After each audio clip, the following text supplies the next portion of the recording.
님들 반갑습니다. 야구는 9회 말 투아웃부터다 라는 말씀 들어보셨나요?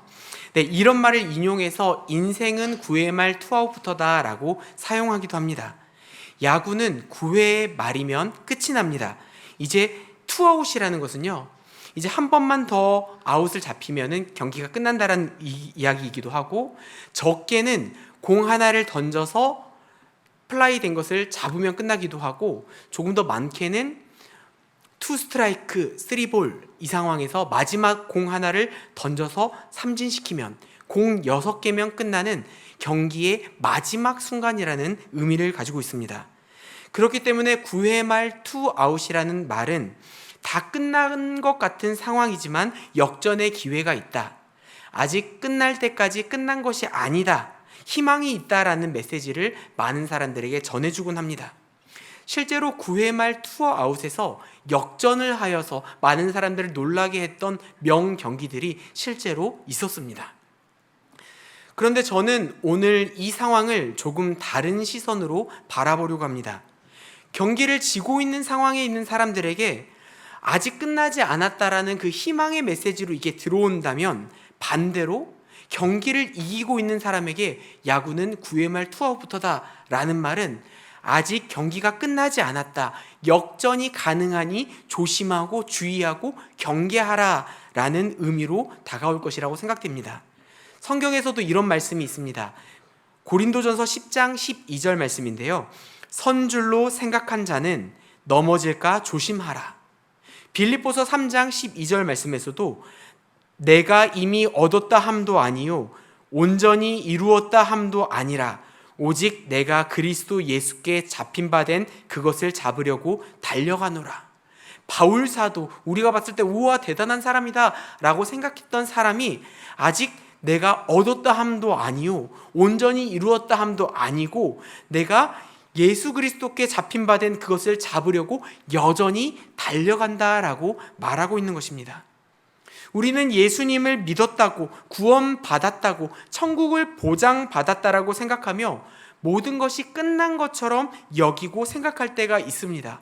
하지만 아직 모든 것은 끝이 난 것이 아닙니다. 우리가 걸어가야 될 구원의 여정은 이제 시작이나 마찬가지입니다. 예수님을 닮아가는 과정, 그리하여 영화롭게 될 그 과정까지에는 아직도 남은 걸음들이 많이 남아있다는 것입니다. 제가 유튜브에서 본 짧은 영상이 있는데요, 그 영상을 성도님들과 함께 잠깐 보도록 하겠습니다.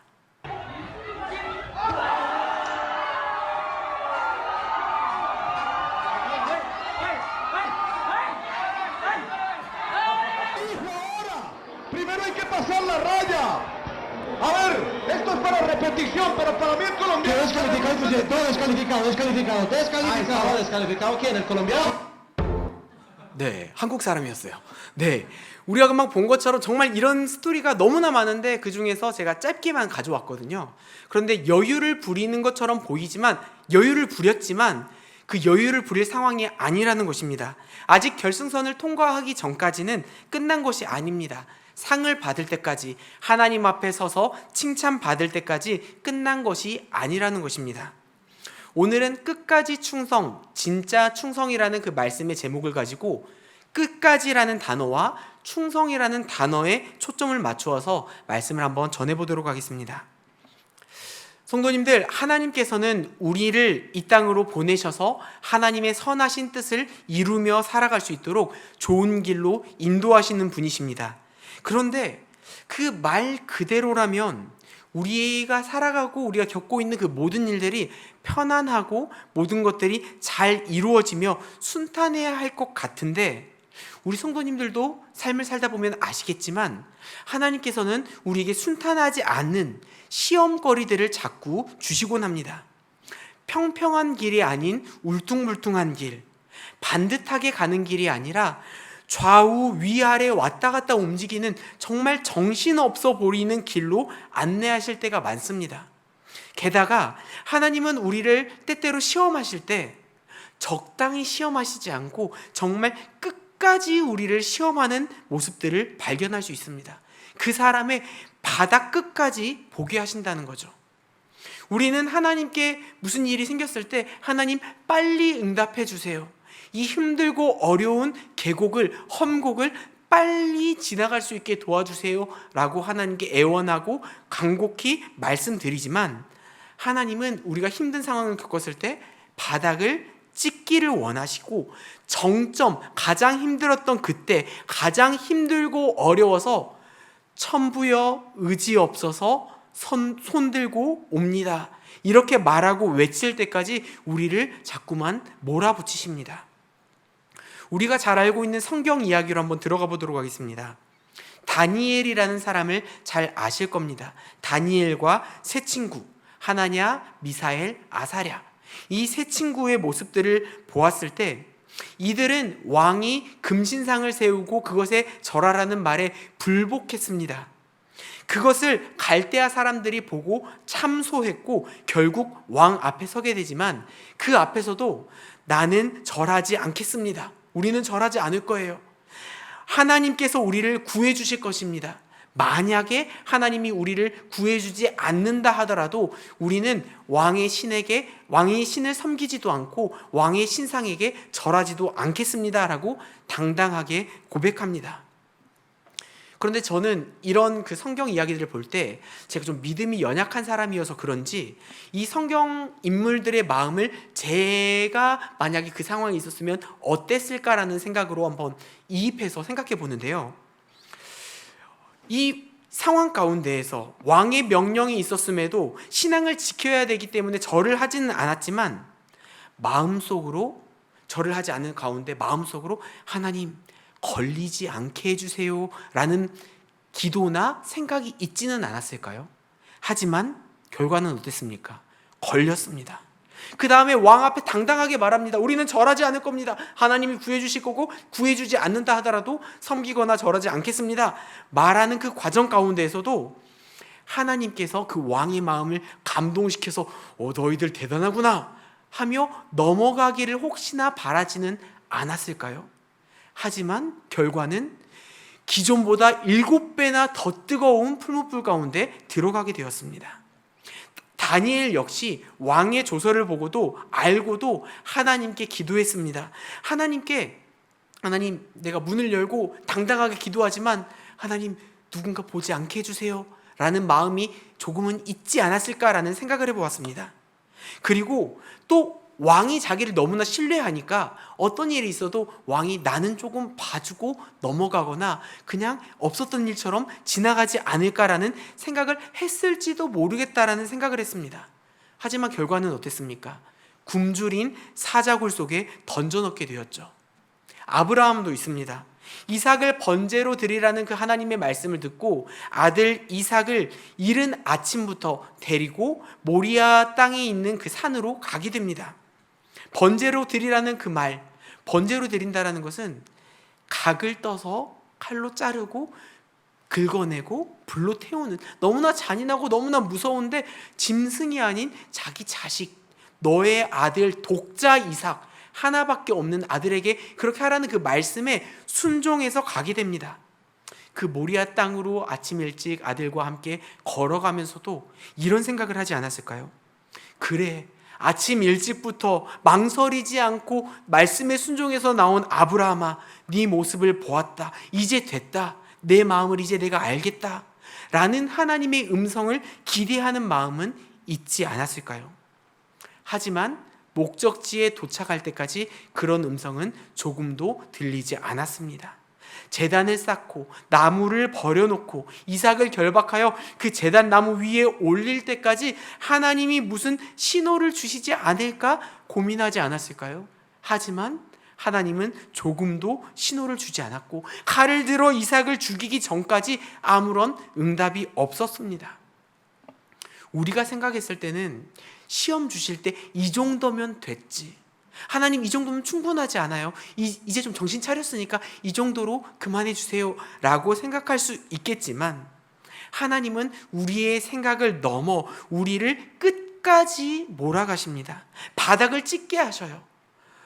풀무불에 던져지는 그 뜨거운 7배나 뜨거운 풀무불에 던져지는 최악의 상황까지, 굶주린 사자가 있는 그 사자굴에 던져질 때까지, 사랑하는 아들을 칼로 높이 들어 찔러 죽이기 직전까지 하나님은 이 사람들을 그런 상황으로 계속해서 몰아붙이신다는 겁니다. 하나님께서 왜 이들을 이렇게 끝까지, 바닥 끝까지 보일 정도로 시험하시는 걸까요? 그 이유는 옥석, 진짜와 가짜를 구분하기 위해서입니다. 성경 말씀에 환난은 인내를, 인내는 연단을, 연단은 소망을 이루는 것이라는 말씀이 있습니다.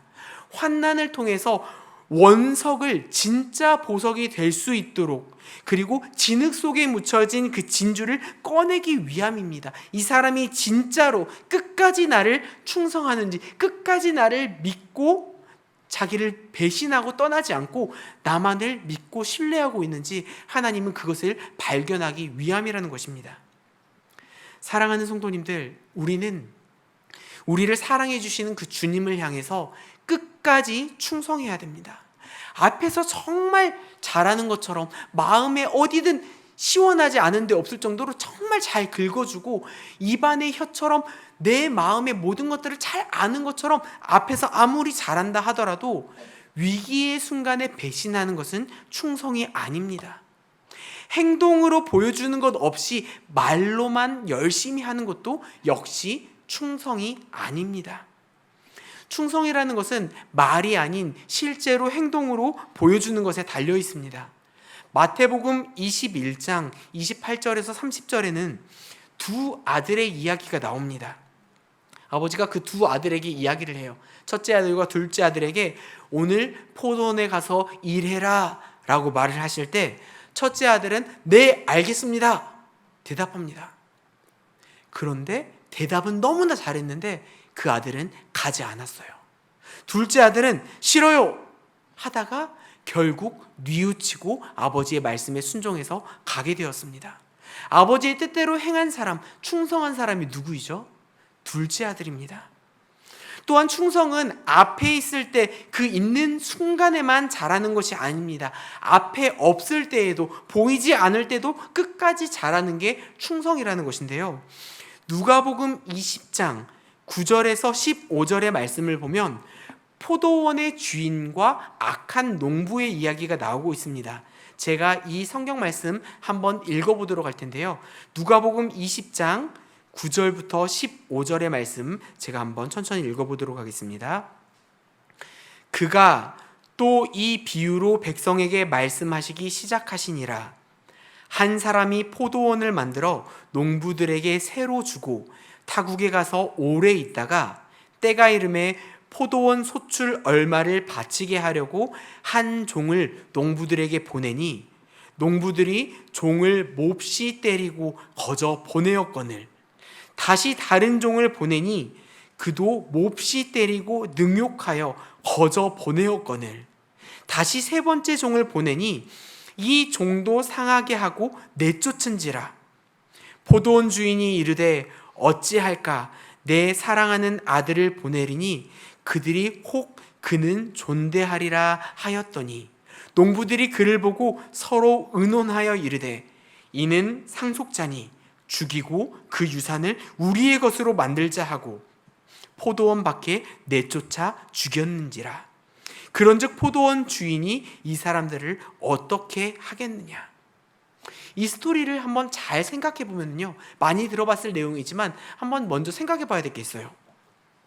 포도원 주인이, 먼저 전제 첫 번째입니다. 포도원 주인이 농부들에게 왜 세를 내주었을까요? 이거는 성경에 우리가 성경 말씀에 왜 주었다 이런 말은 나와 있진 않은 것처럼 보이지만 생각해 보면 이 말씀 속에 답이 있어요. 왜 포도원 주인이 이 농부들에게 세를 내어 주었을까요? 성실하지 않은 사람, 신뢰가 가지 않는 사람에게는 세를 내줄 일이 없을 거예요. 주인 앞에 잘했기 때문에, 성실하고 신뢰감 있는, 인정받는 행동을 했기 때문에 주인이 그 사람을 믿을 만하다라고 생각해서 세를 내어주었을 것입니다. 그래서 자기가 타국 가 있는 동안 관리할 수 있도록 믿는 사람, 믿을 만한 사람, 주인 앞에서 잘 행동한 사람들에게 그 세를 내어주었다는 것이죠. 그런데 그 사람들은 주인의 부재가 길어지자 변절하게 됩니다. 기간이 오래 지나서 주인이 타국에 있을 때 시간이 많이 지난 다음에 포도원의 그 소출, 그 포도원으로부터 걷어들이는 그 금액 중에 얼마를 바치게 하라라고 종을 보내었는데 보낸 종을 때려서 내쫓아 버립니다. 그 다음에 보낸 종은 때린 다음에 능욕해서 보냅니다. 그 다음에 보낸 종에게는 상하게 하고 내어 쫓습니다.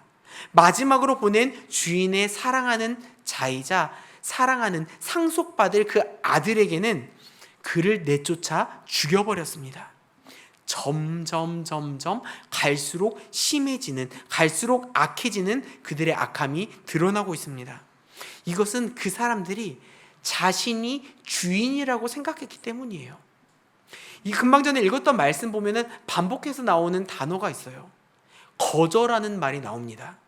보통 거저라는 말은요, 내가 누군가에게 거저주다, 거저주었으니 너희도 거저주어라 할 때 거저라는 말을 쓰거든요. 포도원 주인이 다른 사람들에게 그 자기의 포도원을 맡길 때 전세금 얼마를 내라, 보증금, 권리금 얼마를 내고 이것을 맡아라 한 게 아니라 거저 맡겨주었어요. 그런데 이 사람들이 어떻게 했냐면, 제가 말씀 다시 한번 읽어볼게요. 몹시 때리고 거저 보내었거늘, 능욕하고 거저 보내었거늘. 자신들이 아무것도 주지 않고 때리고 그 사람들을 그냥 보낸 거예요. 자기에게 무언가 주인이 받아오라고 한 것을 맡겨서 다시 보낸 게 아니라 아무것도 없이 빈손으로 거저 보내버린 것입니다. 정말 이 사람들이 악한 사람이라는 거예요. 자신들이 주인이라고 생각한 것입니다. 사실 농장 주인이 너희들 맡겨놓은 거 다 내놔, 몇 년이 지나서 갑자기 와서 열심히 농사했던 것들 다 내놓으라고 해도 사실 할 말은 없습니다. 하지만 다 내놓으라고 한 것도 아니고 소출의 얼마, 일부만 주라고 한 거예요. 그것은 분명히 주인의 것이기 때문에 주는 게 마땅합니다. 사실 주인이 연락하기 전까지 이 사람들이 소출의 일부라도 주인한테 보낸 게 없었어요. 자신들이 주인에게 주는 것이 아무것도 없었지만 뭐라고 하지 않았던 것은 주인의 배려이자 주인의 자비였습니다. 하지만 그것을 잊고 배은망덕하게 행동했던 게 이 사람들의 악한 모습이라는 거죠. 그들의 처음 모습과 나중 모습은 어땠습니까? 주인 앞에서 잘하고 인정받고 성실했던 그런 모습은 더 이상 보이지 않습니다. 그들이 열심히 했던, 주인 앞에서 잘했던 모습들은 중요하지 않습니다. 그들의 결과는 배은망덕밖에 없다라는 것입니다. 주인이 앞에 보이지 않는다 하더라도, 주인이 멀리 떠나서 연락이 오랫동안 있지 않는다 하더라도 끝까지 잘하는 게 충성이라는 것입니다. 충성하면 우리가 생각할 때 군인의 경례, 군인의 자세를 생각해 볼 수 있을 것 같습니다. 내가 적군의 포로로 잡혀갔을 때 내 주위에 나의 전우, 나를 도와줄 국가와 우리 편, 군인들이 없다 하더라도 내 생명을 위해서, 나의 유익을 위해서 조국을 배반하는 것은 결코 충성된 모습, 충성된 군인 자세라고 할 수 없을 것입니다. 앞에서 열심히 하는 게 중요한 게 아니라 그 열심이 끝까지 유지되는 게 중요하다는 것입니다. 기독교의 중요 교리 중에 회심이라는 단어가 있습니다. 회심이라는 것은 하나님이 아닌 것에서 하나님께로 마음을 돌이키는 것을 말하고 있습니다. 우리 주변에도 회심한 분들이 참 많이 있습니다. 간증할 때도 많이 듣기도 하지만요, 이단에 빠져서 수십 년 동안 이상한 곳에서 헤매다가 주님께 돌아온 사람도 있고요, 무당으로, 무속인으로 살고 있다가 무상으로 살면서 수많은 사람들을 현혹시켜서 잘못된 길로 빠뜨렸다가 이 사람이 회개하고 주님께 돌아온 사람도 있고, 세상이 좋아 세상 편하며 마음껏 살다가 주님께 돌아온 사람, 예수님을 믿는 사람을 박해하고 옥에 가두다 주님께 돌아온 바울과 같은 사람들도 있습니다. 회심의 핵심은 이것입니다. 과거가 어떠했든 현재 그리고 앞으로의 삶이 돌이켜 주님께 회개하고 그 돌아온 것을 주님께서 받아주신다라는 겁니다. 내가 어떻게 살았느냐가 중요한 게 아니라 현재 그리고 앞으로의 삶이 주님께 돌아왔고 주님께 끝까지 매달려 살아가는 것, 그게 바로 회심이고 그것을 주님께서 받아주신다는 것, 그게 회심의 가장 중요한 내용입니다. 그게 바로 주님의 은혜라는 것입니다. 이것은 마지막 끝까지 어떻게 하느냐의 중요성을 보여줍니다. 사랑하는 성도님들, 우리의 마지막이 어떻게 되기를 원하십니까? 우리가 어떻게 살았는가? 어떤 삶을 살았으며 주님이 보시기에 어떤 삶을 살았고 우리의 마지막은 주님이 보셨을 때 어땠는가? 이것은 정말 중요합니다. 제가 정말 가슴을 치며 너무나 속상해하는 것 중에 하나인데요, 뉴스 기사 보면은 좋지 않은 사례로 등장하시는 분들이 있습니다. 예수님을 열심히 믿는 모습으로 정말 뜨겁게 예수님을 믿고 다른 사람들을 예수님께로 전도하고 정말 훌륭한 말씀으로 많은 사람들에게 은혜를 주어서 많은 사람들이 존경하며 따랐지만 돈으로 타락하신 분, 그리고 성적 유혹으로 타락하신 분, 명예를 위해서 여러 가지 자기의 잘못된 노력을 하다가 타락하신 분들, 그런 사람들의 이야기가 뉴스를 통해서 대중들에게 공개될 때마다 너무나 속상해 보입니다.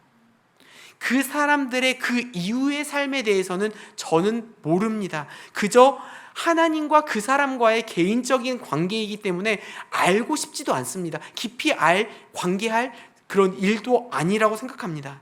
하지만 그 사람들의 그 과오, 실수 때문에 하나님의 이름이 더럽힘을 받았고 많은 사람들이 정말 크게 실족하게 된 죄가 그들에게 있다는 것은 분명히 알고 있습니다.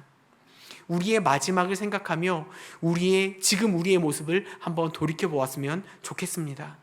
우리가 이 세상과 작별하게 되었을 때 죽음 후 우리의 무덤에 있을 그 묘비에 다른 사람들이 우리가 살아간 그 행적에 대해서 묘비에 한 글자의 글씨를 써준다라고 하면 어떤 사람으로 평가되기를 원하는지, 우리가 하나님 앞으로 갔을 때 나는 너가 누군지 모른다, 혹시 이런 말을 들으면 어떡하나, 아니면 하나님께 잘하였도다, 착하고 충성된 종아, 이렇게 칭찬받기를 원하시는지, 우리가 하나님이 내 눈앞에 보이지 않는다 하더라도 하나님께 끝까지 충성하기를 소망합니다. 하나님께 말로만 하는 충성이 아니라 행함으로 보여주는 끝까지 하는 충성을 하기를 소망합니다. 하나님께서 우리를 벼랑 끝으로 몰아붙이시고 우리의 바닥이 드러날 수 있도록 어려운 길로 인도하신다 하더라도 우리를 진짜 보석처럼 연단하시고 정말 필요할 때 사자굴에서 건지시고 풀무불에서 건져내시며 아들을 향해 죽이려고 했던 그 칼을 멈추게 하시는 그 하나님의 손길을 믿으며 끝까지, 정말 끝까지 하나님께 충성하시는 모든 성도님들 되시기를 이 말씀을 준비해 주신 예수님의 이름으로 축복합니다. 이 시간 같이 찬양하도록 하겠습니다.